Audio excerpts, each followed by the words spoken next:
The second thing is to prepare meticulously. We have to do it in the space program, and you have to do it in this war that you're in. It's a combat out there right now. It's a very complex environment. So prepare meticulously. That's what we do at NASA. We plan and then we practice. And do you have somebody that's the evil instructor in that practice? When I was preparing for my interview to be an astronaut, my wife interviewed me 10 times. And Peggy was tough.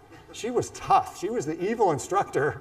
And the first couple were a disaster. She threw questions at me I'd never thought about. I have to admit, I even cried a little bit after a couple of those. I thought, it's over. This is not going to happen. But you know, by the 5th time, the 7th time, the 9th time, I was on.